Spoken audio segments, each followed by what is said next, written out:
Welcome to the webinar. We thank everyone who's able to join us today for coming in to share an experience we call the Energy Futures webinar. We are introducing topics that have orientation around how to better accelerate and deliver clean energy services to all our neighbors, both efficiency, solar, community solar.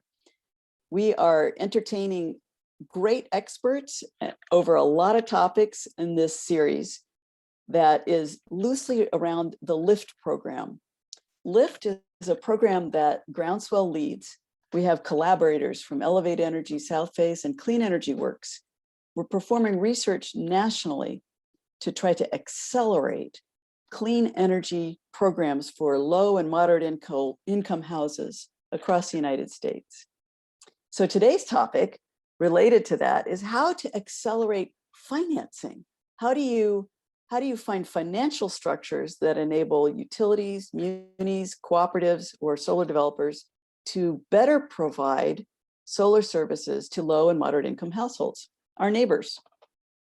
One way to do that is a hybrid of a system that's been around for a while, and we're exploring it now with solar, and that is the pay-as-you-save system. It's been around for a while. It's been used to great effect to deliver energy efficiency upgrades to residential energy consumers in many states.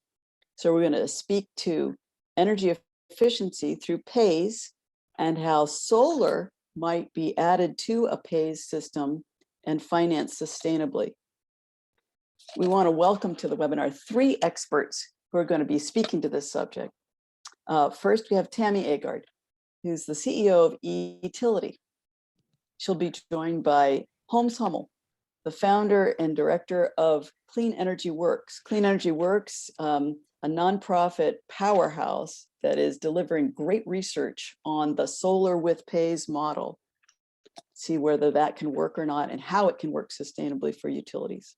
And finally, we bring in Wally Nixon, who is legal counsel for the Arkansas Public Service Commission and a great champion of the pays system to the benefit of Arkansas consumers.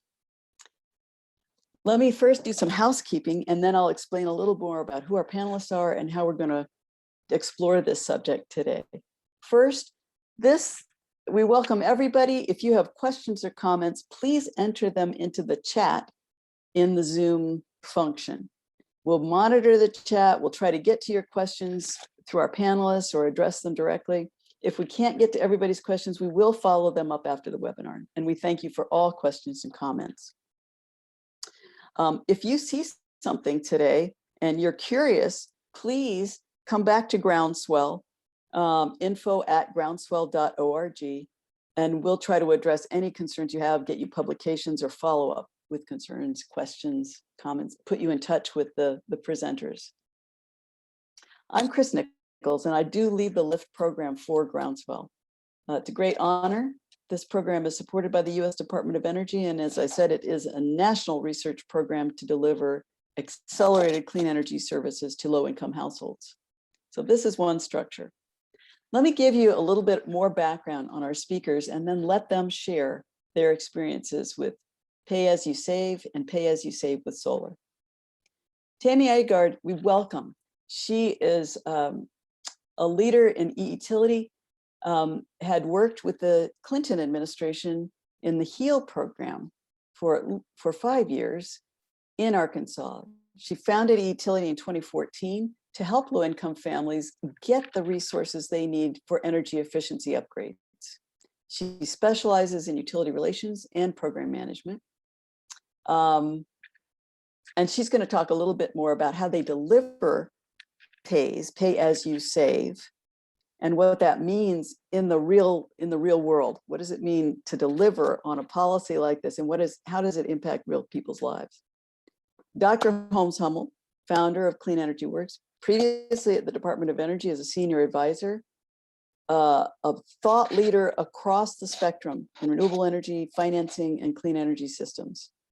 Holmes is going to talk about the Clean Energy Works research into how to add a solar component to the pays financial structure to enable utilities or service providers to pay for these systems up front and then be paid back by the consumer over time. And I'll let Holmes tell you about that research and the conclusions and how the financial structures might work.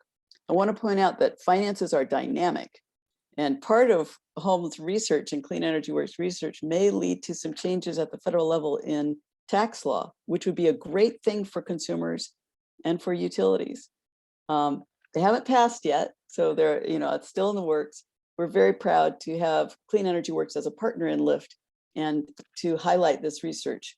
After the webinar, we will be posting a link to a final conclusion of that research report from Clean Energy Works, and we'll post that link later. Finally, we welcome Wally Nixon. Wally has been a legal advisor for the Arkansas Public Service Commission for many years.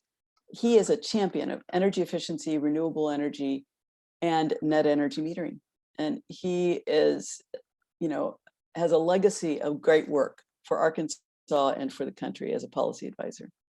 So without further ado, let's get to these presentations and our speakers and let them share their thoughts. First up, Tammy with the utility. And Tammy, I do want to point out there have been recent news reports about PAYS and PACE. So I want to clarify for people, PACE, P-A-C-E, is about property assessed clean energy. It's a different way of financing clean energy investments. What we're talking about with e-utility and you today is PAYS, pay as you save, different altogether. Very positive. Please take it away, Tammy. Thanks. I appreciate that, Chris, and thank you for that nice welcome. Hello, everyone. Great to have you in the audience today, and look forward to being able to give you some high-level orientation to the pay-as-you-save system. Share with you a little bit of my experience potentially while we're in a Q&A session. But my hope is to kind of walk through the basics with you for about the next 6 or 7 minutes, and then turn it over to Holmes and Wally, and then eagerly await your questions. This hopefully today is going to be a lot about you, a lot about being able to answer your questions. No matter the topic, feel free to bring it at the right time. All right, with that, let's go ahead and jump into my first slide.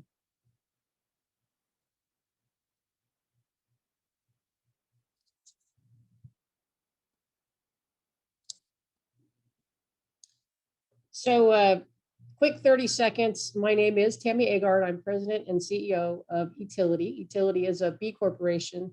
We started in Little Rock, Arkansas on the heels of some work that myself and my co-founder did with the Clinton Foundation under the Clinton Climate Initiative. We are proud program operators of one program, and that program is the Pay As You Save program. There is no other program that we operate. Some folks out there that have, thoughts about running a business might think it's a little crazy to put all your eggs in one basket. But honestly, after having run a variety of different program types and definitely trying to reach low and moderate income populations, once we started to operate the pay-as-you-save system, we just have not looked back. So go ahead and move to the next slide, please. So real briefly, I want to highlight some places where Utility is currently operating PAYS programs, and then mention a few where it looks like there's some good conversation and good movement happening, due diligence on PAYS. Whether or not some of these materialize has yet to be seen. But just real quickly, PAYS will work with all utility types. And to evidence that, we currently operate PAYS programs for municipal utilities, rural electric cooperatives, and investor-owned utilities. On the topic of what types are the electric, gas, and water, I can check all three of those boxes now as well. We are operating a water pay-as-you-save program in California. We just launched that 3 or 4 weeks ago. And we are also operating pay-as-you-save about to with Spire, which is a gas utility across the state of Missouri. Spire being the first gas utility that has invited utility to stand up and launch a pays program on their behalf, which we plan to launch in the beginning of 2022. So I just want to mention real quick, keep your eyes out on the state of Missouri. There's an awful lot of activity on pays by name, the pays system with all of the large investor-owned utilities in the state of Missouri, looking to have a pays program up and running no later than by mid-2022, all of the investor-owned utilities at one time. And if we keep doing things right and luck is on our side, we'll be the program operator for all those utilities as well. So co-delivering pays for us is a very exciting opportunity amongst the various utilities there. Next and last slide, please. This is the one we're going to spend the most time on. So as you mentioned, Chris, thanks for being careful to say pay as you save and not pace. The two are sometimes confused. So let's start at the bottom right here, where they are similar. And for this, I'm going to actually reference down where the check boxes go across for pays, on-bill loan, and PACE. So as often the case in these three different types of financing instruments, the whole point is to try to remove or minimize the upfront cost. So you can see the three check boxes there. Residential customers are eligible. Again, three check boxes across the board. And then commercial customers are eligible, of course, through commercial PACE. That's a possibility. And of course, with pays and loans as well. A few places where pays does not check boxes, but you'll notice that on-bill loan and PACE does, is where the consumer signs a promissory note or debt to take on a debt obligation. That is thankfully a box we do not have to check on the pay-as-you-save system, which I think drives an awful lot of participation. Potentially the most participation we get comes from that fact. Critical component of the pay-as-you-save system, no personal debt. Another one that is not in the pays category is under the on-bill loan program, where the customer of record is the one actually assuming or securing the investment. Same thing under the loan program where it's paid back over, through a utility bill. That actually the box should be checked on the pay side of that as well, because that's an older slide. Sorry about that. And then on the PACE side of the equation, where PACE gets a lot of talk, is around the fact that the obligation to pay is tied to the property records tax bill. So let's go up at the top now, and I want to essentially wrap up what PAYS is and how it is so different, particularly from these other types of commonly heard about finance programs. So first and foremost, PAYS is all inclusive, and by all inclusive, I want to be really careful and not pigeonhole PAYS as a low income program. Please don't think about PAYS that way. What we need to think about PAYS as is an all-inclusive program that doesn't care how much your income is, or what your credit score is, or if you are a homeowner, or if you are a renter, even what type of building you are in. None of that matters. It has nothing to do with you as an individual. The only thing that matters is the structural integrity and health and safety of the actual building itself.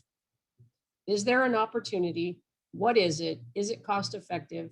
And if the utility invests in that location, is the structure likely to withstand the cost recovery period from a structural integrity standpoint? That is the only qualifier or disqualifier, if you will, of a pay-as-you-save participant.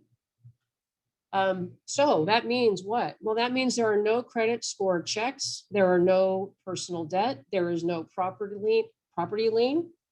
None of that, all of which are hurdles for an awful lot of people, is relevant. There's no, you don't have to consider, do I have to take on debt? And if so, do I have room on my American Express card to even do this?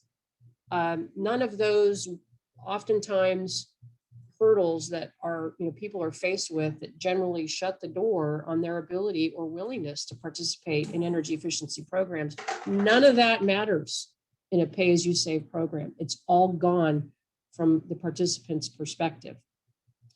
So what else makes pays phenomenal? Well, the estimated savings have to exceed the cost recovery charge on an annual basis. So what does that mean? Well, that means that when we estimate savings at a location and as such discern what is cost effective and what is not, and how the tariff charge will apply in terms of what's the fee and what's the term, we are making sure the participant is going to be in a cash flow positive situation to the tune of, we use 80% of the estimated savings to determine what that payback monthly amount is, as well as the term. So that in theory leaves 20% of the estimated savings in the participant's pocket. So yes, that means when we find a cost-effective opportunity, that is a cash flow positive or net positive net result for the participant.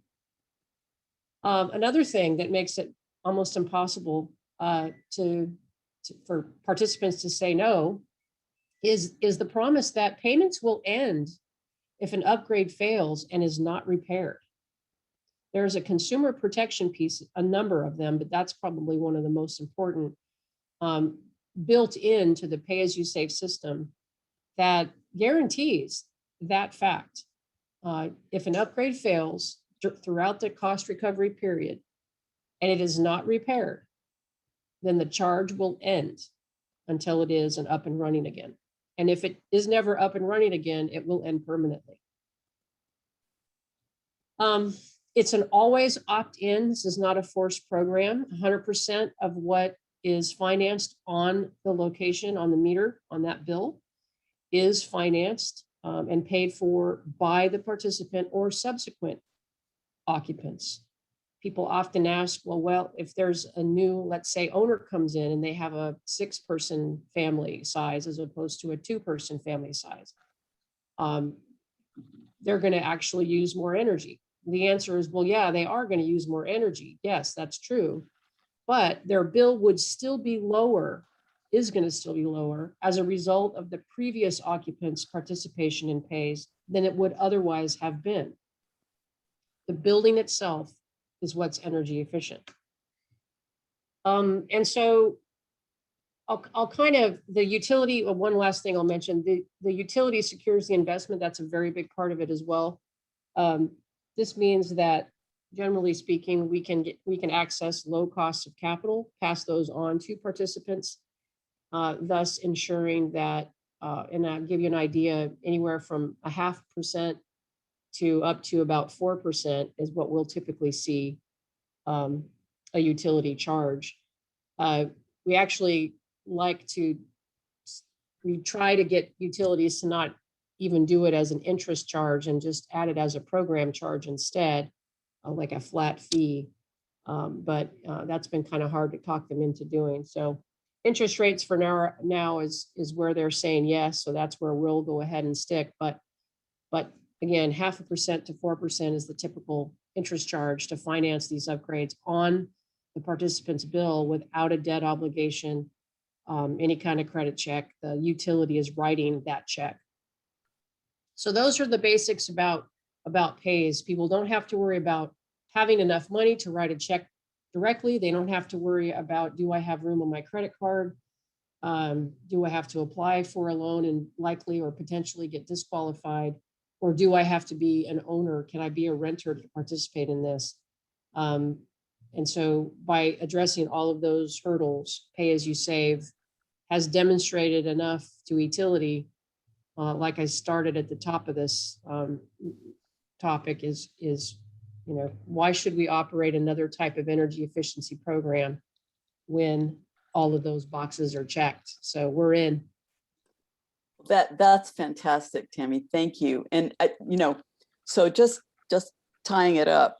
So pay as you save, tied to the home or the business, the building itself. No credit check, no huge upfront investment by the person by the household. Pay off whatever the effective upgrade is over 10 or 12 years or 8 years or whatever the life of that effective. So say I'm putting in new windows. I pay off all those windows over time on my monthly utility bill while I see savings. So I'm never paying more than I did originally on that utility bill. It generally, I'm not saying. Generally speaking, that's so right. Overcome serious money hurdles. And we're talking money is what we're talking about. Wouldn't everybody love an efficient home with possibly solar power without a huge upfront investment if they could do it? Of course they would. Or taking on debt. Or taking on debt. And also, that the luxury of that is when you move, what do they say? Most of us move every 5 years. When you move, nothing's following. You're not taking your solar with you. You're not taking your HVAC system with you. It stays at the building. It makes logical sense. Stays at the house, yeah. That's right. The next person coming into that house or commercial building, they take on that upgrade and they benefit from the upgrade. That's right. Great system. So it's worked great for energy efficiency, and utility has proven it out with the various partners, the utility partners over many years. It has proven how pay as you save can work for consumers and for the utility by shaving peak. What does it mean for the utility? And Wally will get to this as well in his, so I don't want to steal his thunder, but I mean, why would a utility do this? Obviously they have both regulatory and business concerns. They want to shave peak. They want to control their load. They want to, control generation and investments that way. So it's helpful to the utility to take this on. Now we're going to say, let's turn to homes and say Clean Energy Works has been exploring the PAYS system and how possibly solar can be added into that energy efficiency consideration. Same typical scenario, no upfront cost for the homeowner. You're not taking on debt. The system ties to the building, not the person, yada, yada, yada. Too good to be true. Also, how hard is it to finance solar in the United States? Very fragmented market. So it's not a sure thing, but I think Homes and Clean Energy Works has been exploring this with research partners, and you're gonna tell us about some solutions, which I'm eager to hear about. Please take it away, Holmes. Thank you, Chris. And I want to thank Groundswell for hosting the Energy Futures 2021 series. It's exciting to see the level of interest, not only in those that attend live, but those that find these resources online even later this year, as there's more and more public attention to the intersection between the clean energy revolution that's well underway and the clean energy divide that we must have a bridge to cross. In the case of solar power, there are populists for on-site solar. Go Solar has been great. Well, I was just about to make that transition between our national interest in equity and inclusion and clean energy to point out that Tammy Aigard has just made the case for inclusive utility investment programs and the way that they have already, with site-specific investments in energy efficiency upgrades, been able to reach customers that have been traditionally underserved in even persistent poverty areas and in multiple parts of the United States. Now, this map is similar to the one that Tammy Aigard showed for the business development prospects of utilities services as a program operator, and there are policy makers in additional jurisdictions that are going through their process of diligence now. Let me ask Alicia to advance us to the next slide.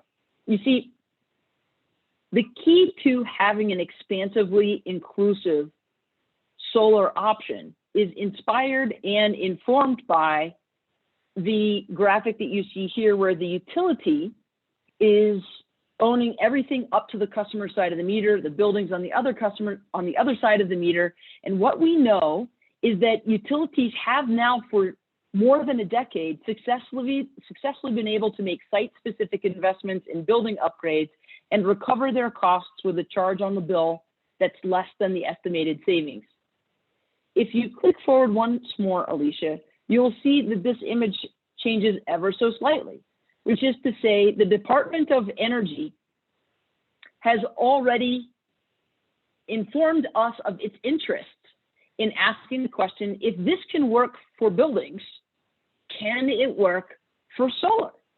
And the Solar Lift program, led by Groundswell, has given Clean Energy Works the opportunity to investigate that option. One thing that's important that's already been mentioned today is that one of our most important clean energy policies at a federal level is a 23%, 22% discount on solar installations through a tax credit. And so the tax credit assignment in this picture is the one major barrier that has affected the timing for the development of an inclusive utility investment program that provides a path to ownership, not an expansion of utility monopolies, for distributed solar. Here you will see a diagram that is a circle with a triangle in it. It is an abbreviation of the pay-as-you-save system that Tammy has just described, applied to solar. And this image comes directly from a white paper produced with Groundswell's support, sponsored by the Department of Energy through the Solar Lift program. And it shows how a utility can capitalize the solar installation that solar installers provide to an interested customer. And the customer at that site allows the utility to recover its costs with a charge on the bill that's less than the estimated savings from that upgrade over time. And the occupant of the building can change over time, and the utility will continue to recover its costs under the terms of service that have been approved by the Utility Commission for that area as just, reasonable, and fair.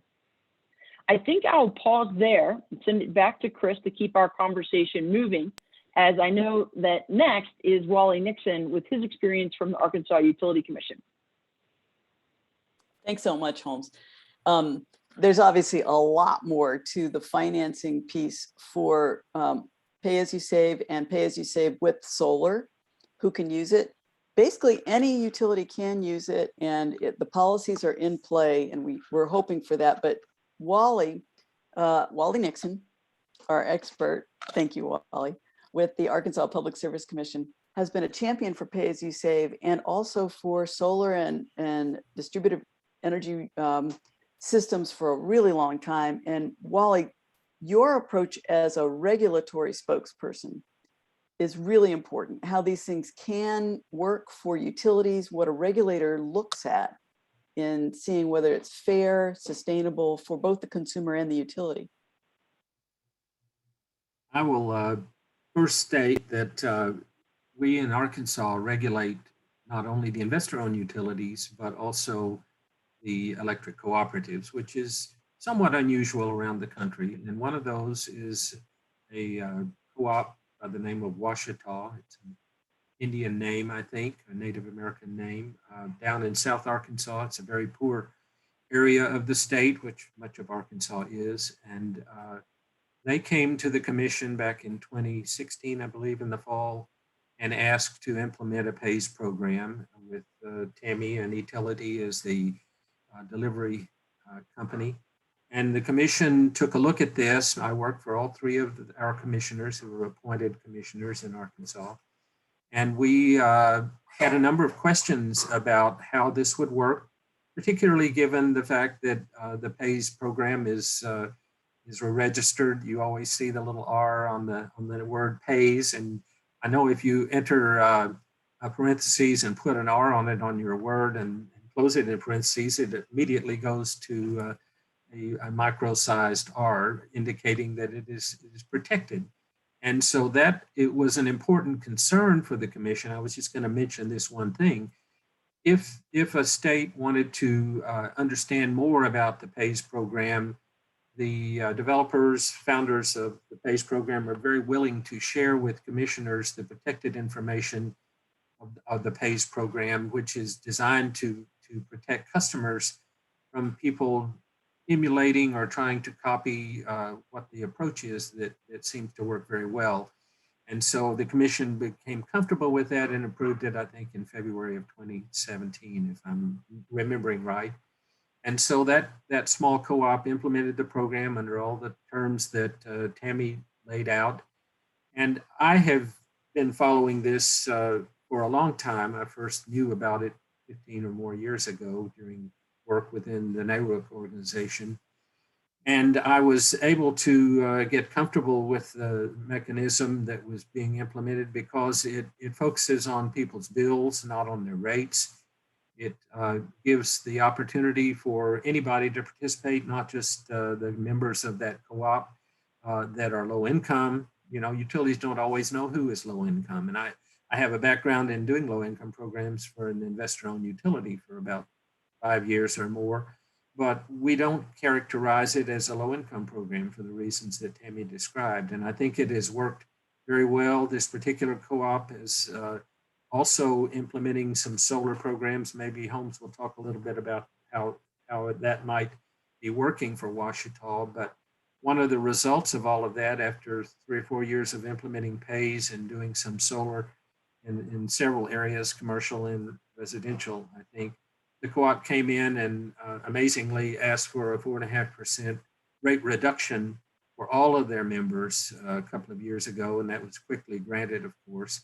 And that would be a benefit to everybody. And I think in this particular case, one of the concerns that the commission would have is, does the utility view this as a resource in the same way they might view a power plant or any other kind of investment they would make in transmission or generation or distribution? The unique thing about it to me is what I think Holmes is talking about, is that the line that's shown between that building on the right and everything on the left is where the meter is, but the utility is making an investment on the customer side of the meter and is owning the improvements that they're making, whether it's insulation, HVAC changeouts, tune-ups, whatever it might be. I don't know. I don't remember so much. I know, Chris, you mentioned windows. I don't think windows are generally covered, but in any event, the major measures that people do with weatherization are all covered, and the utility owns them until after 8, 10, or 12 years, the tariff goes away because the payments are made and all of the ownership transfers to the building owner. So there are a lot of great features to it. And it is, the main key one is that it is not a loan, doesn't involve all of those things that trouble regulators and utilities. Utilities don't want to be banks. We understand that. And so this takes care of that issue. They make the investment and they are going to have to be able to justify it from their own internal financial standpoint. And I'm very interested in hearing more about how investor-owned utilities are going to implement this in Missouri. So I'll stop there for right now, and we'll see if we can have more conversation. Fantastic, and thank you, Wally. And I didn't mean to mention windows as a I was just tossing that out. Most common weatherization upgrades are, of course, determined by a home energy audit or a test of the building to see what makes most sense in rank order, what efficiency upgrades or solar provision makes sense for that particular home or that particular commercial building. And so you take them in order. But thank you for that. Yeah. Let's open it up. I welcome all the panelists to come back onto the video. So if you could restart your videos so we can all see each other. And then for our participants in the webinar, please put comments and questions in the chat box for Zoom, and we'll try to address them in turn. We have one question so far from a panelist who asks, would we have documentation with which to approach utilities in New York State, from New York, to participate in a pay-as-you-save type system? And documentation, I would assume, means is it a regulatory possibility to implement a pay-as-you-save type program in the state of New York? And I don't know who to direct this to. I assume, Tammy, you might know something about this, and any of you might know about this. I'll have to defer on that one. I don't know the regulatory landscape in New York. If the question is more documents as in, you know, FAQs and white papers and, you know, some reports and studies that have been done, those sorts of documents absolutely exist. I guess I just need a little more clarity on what a document is, but Yeah. Sorry, I should say the LIFT program did publish, and it is posted on both the Clean Energy Works and the Groundswell websites in our publications area, the initial report on pay as you save as a possibility for solar, published that a year ago, and that is on the website, and it includes a section, an appendix with 21 different states, regulatory environments, what is possible in those states in terms of pay as you save, what is possible in terms of solar with pay. So that's documented, and please go on the Groundswell website. And you can download that report now. We have a follow-up report that goes through more of the financing research that we'll release after the webinar today. Holmes, did you want to speak to that too, or am I stealing your thunder there? I'm sorry. I'd love to be able to greet our colleagues in New York with the good news that for half a decade, stakeholders in New York have been making approaches to senior government officials, calling on decision makers in New York to approve inclusive utility investment for all cost-effective building upgrades. And the new appointments to the Utility Commission in New York just week before last present a new day opportunity for people all over the state. Clean Energy Works has provided policy support to NYSERDA, the governor's office, and the Public Service Commission, as well as their consumer advocate over those years. We'd be glad to continue to remain on call for the people of New York as they find their way forward. We have several questions coming into the chat, and I have several questions for the panelists as well. Let me go back and forth. I know we have a question. Do PAYS participants receive ongoing communication from their utility or the sponsoring organization to remind them that they're in the PAYS program and what's going on? I'll get to that in a minute, but I wanted to ask a preceding question, Tammy, in particular to you. How difficult is it? We all talk about, oh, there's a great system and no upfront costs, it's wonderful, blah, blah. But in fact, I know from experience and field work that it is not necessarily easy to deliver these benefits to the households who could most benefit from them. Can you tell us how you go about sharing the system? there's a number of reasons for that. Interestingly enough, I was just responding to actually an RFP last night, and I wrote this exact thing, which is the inventors of the pay-as-you-save system, the Energy Efficiency Institute in Vermont, who took a pen and created the system years ago. Their goal at the end of the day was to create a program or a system that at the end of the day, the offer would be so good to the would-be participant that they would have no choice but to say yes, because it would just be that good. And ironically enough, especially for, I hate to generalize, but especially for cohorts of folks who have not necessarily, been afforded the same benefits of a lot of other people. I don't know how else to say that. Have been preyed upon, put it that way. Vulnerable populations are often preyed upon. And so the fact that the offer is so good sometimes makes it hard to convince the person that it's not too good to be true, and it's not a sham, and it's legit. Like, why would my utility, who is selling me energy, want to lower my consumption of energy? So what's the catch? What pound of flesh are you going to get from me somewhere else? That sort of thing. And so that's one thing that makes it a little bit difficult. So marketing messaging and marketing strategies and a lot of education, a lot of one-on-one communication. That's the offer or the easy plan that we go over with a would-be participant is 4 pages, but it's all at a very high level and mostly educational. Because you need to walk the would-be participant along the pathway and answer those questions. Why would my utility want to do this? What is in it for them? Yeah. You know, where am I going to get the knife stabbed in my back somewhere in this contract? You know, that sort of stuff. You have to field those sorts of questions. And, you know, it's not uncommon for us to be on a, you know, virtual meeting delivering the offer to the would-be participant for anywhere from 45 minutes to an hour and a half, just to go over this document and answer their justifiable questions. And of course, part of that, they're gaining their trust. You're gaining their trust and confidence when you're in the home, encouraging them to participate while you're collecting data, making them involved, interact with them in a home. So the education starts there. Well, it starts with marketing, then it moves to in the home, then it moves to the actual offer, and then it moves to walking them through a contract. I'm not going to claim it's easy, but not many things that are this impactful are easy. So it's not. Yeah. Yeah. It's not like the drive-through at McDonald's. It's No, you know, a but little it's more also- involved. Yeah.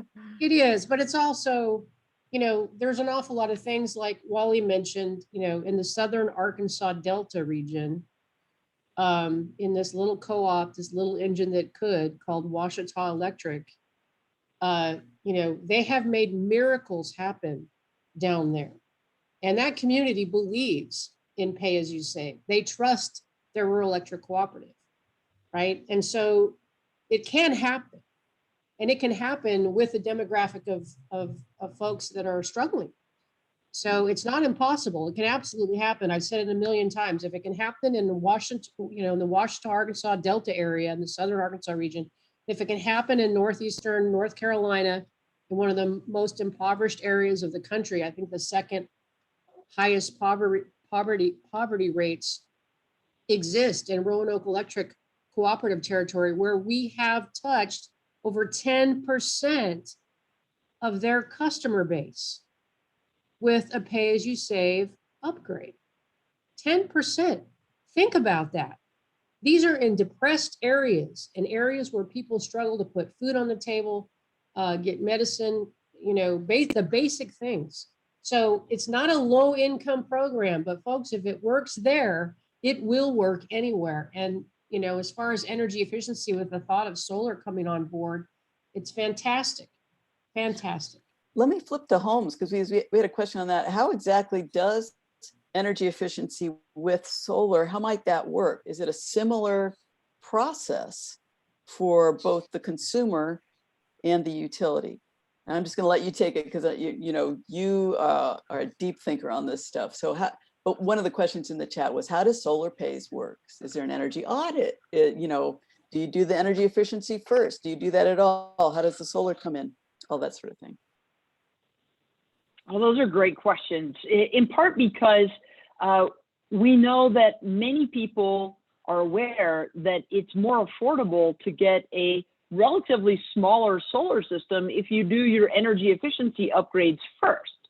However, I do want to point out the oncoming stream of beneficial electrification upgrades that are also needed on a site-specific basis. In other words, people who calculate their residential energy consumption requirements today without factoring in their future mobility energy requirements for their electric vehicle may actually end up undersizing their solar panels. We're also finding that utility policy toward the value of being able to provide distributed solar favors being able to have energy on the distribution circuits to improve energy assurance for local residents. As a result, it's not necessary for an energy efficiency audit to be completed for a family that wants to go solar. And in fact, in every place that a solar pays program may be available, it would be good for the utility to also be capitalizing all cost-effective upgrades, including the efficiency upgrades or the beneficial electrification upgrades. Some of them will have cost recovery periods that are on different timescales. That's important because solar panels often come with the manufacturer's warranty out to, say, 20 years. much longer than the warranties associated with Energy Star upgraded equipment and appliances.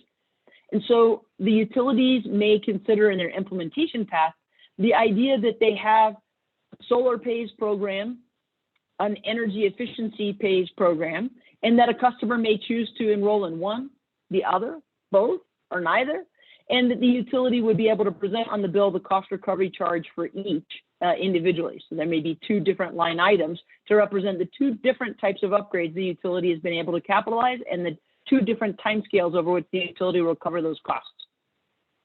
Chris, back to you. Thanks so much. Yeah, I mean, it seems easy, and theoretically and conceptually, it should be easy. It's just, you know, the way financial transactions work in this country, particularly with the different types of utilities. Most, for instance, rural cooperative utilities are non-taxable entities, not most, but not all. Municipal utilities are non-taxable entities. Investor-owned utilities are taxable entities. But it doesn't, just your tax status doesn't determine whether or not a pay-as-you-save or a pay-as-you-save with solar system is appropriate. Actually, these systems can be appropriate for all types of utilities and for other entities such as a municipal authority or a big solar developer. Wally, I wanted to turn to you and say, how can we look at these things in terms, you know, Holmes mentioned solar can last for 20 years. Some of the energy efficiency upgrades may be timed out at 8, 10, or 12 years. How can a utility looking to invest in these programs for its building base think about them in terms of, do they have to rate base it? Should they look at special purposes?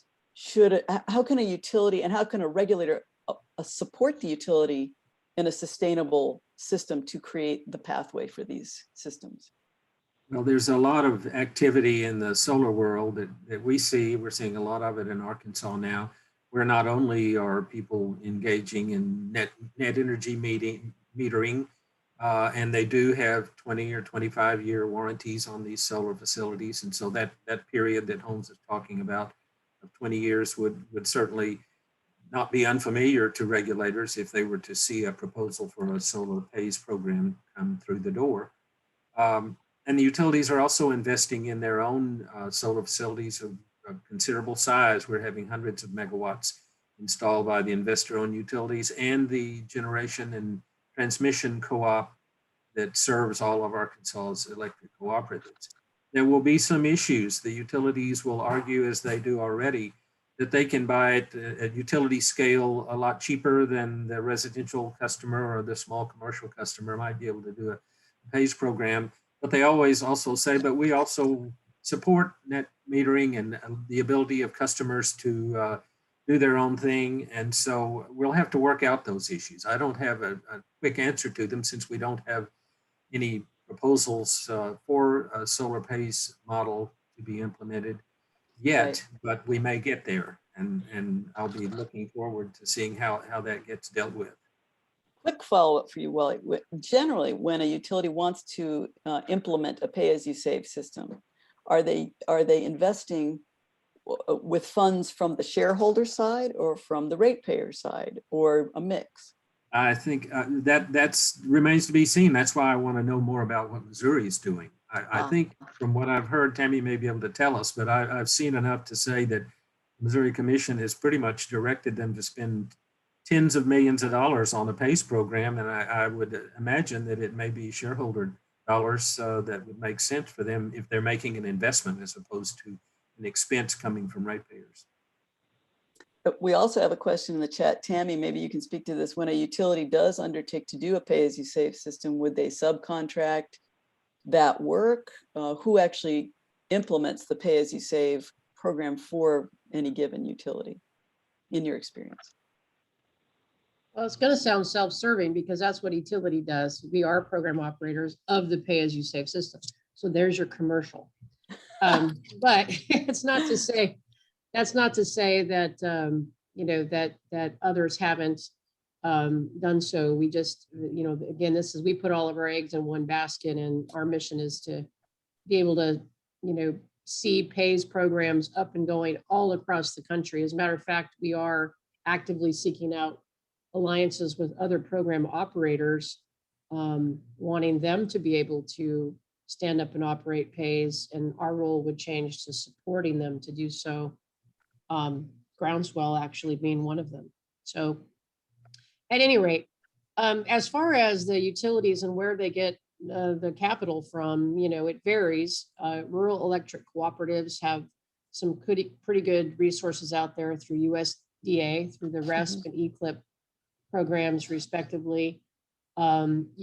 Smaller municipalities, I don't know the rules at the moment. Might have to defer to Holmes or Wally on that, but I want to say it was at one time you had to have 20% of your customer base be considered in a rural census tract. I don't know if that's changed, but a lot of smaller municipalities and rural electric cooperatives can meet that requirement, or where they can access those dollars. And for investor-owned utilities, all I can do is really share with you what has happened thus far, and that is that it's part shareholder dollars and part customer dollars. So, for example, in Missouri, the investor-owned utilities are able to get their normal rate of return, which I want to say is 8%. So they are charging per participant locations as they enroll. Actually, Evergy is settled on 3%. I believe Spire is going to do the same. Ameren, Missouri has chosen 4%. That's the max amount. The quality, the commission did set a max amount.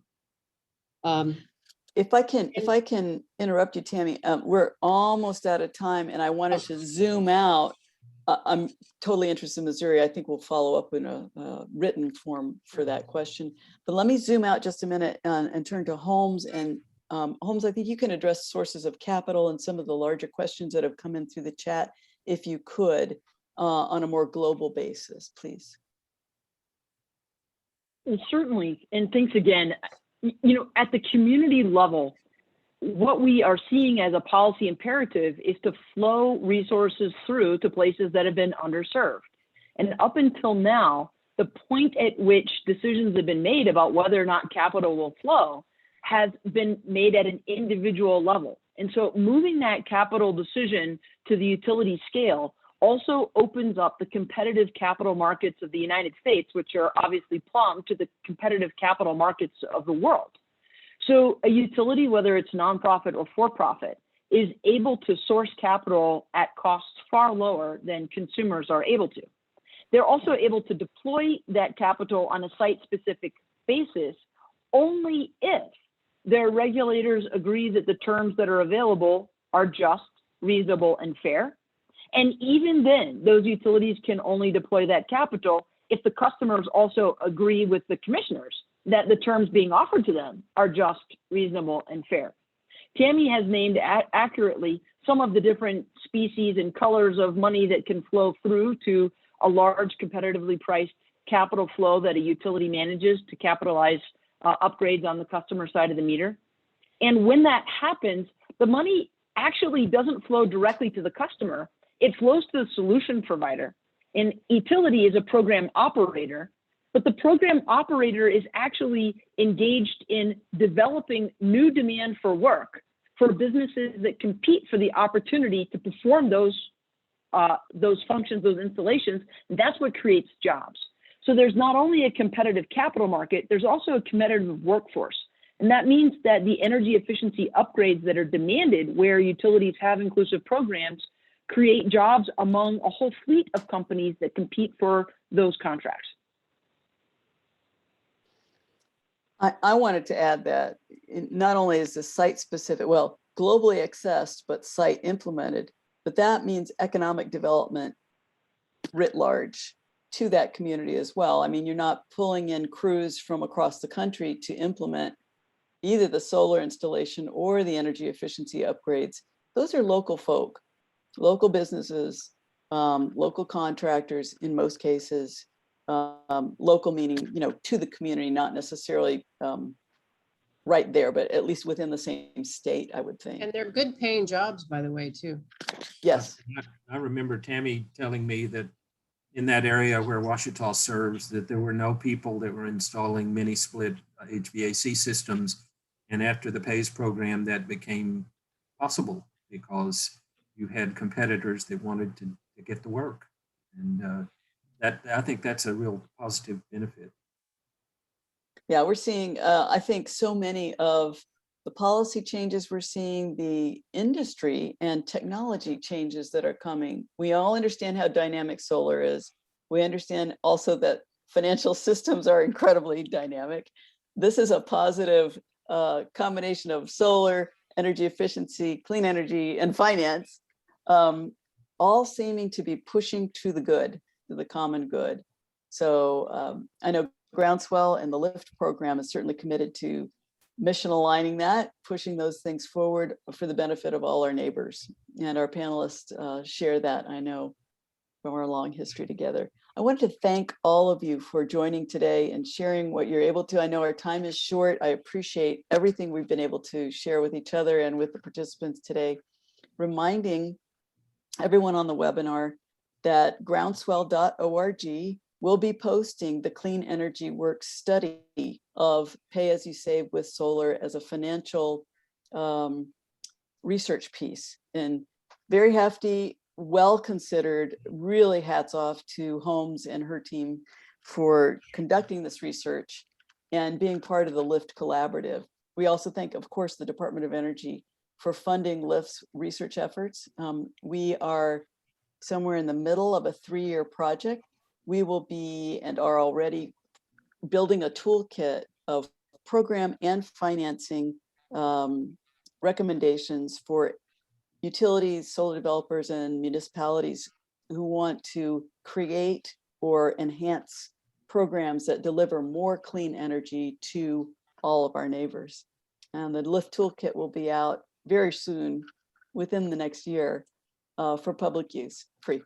So thank you again, everyone. If we're not able to answer your question in the chat or the Q&A, I apologize for that. We will follow up with you and we will send the link to the Clean Energy Works research paper out after this webinar to everyone who joined. Again, thank you to our panelists. Pleasure. Thank you. Thank you. Take care, everyone. Bye, everybody. Bye-bye.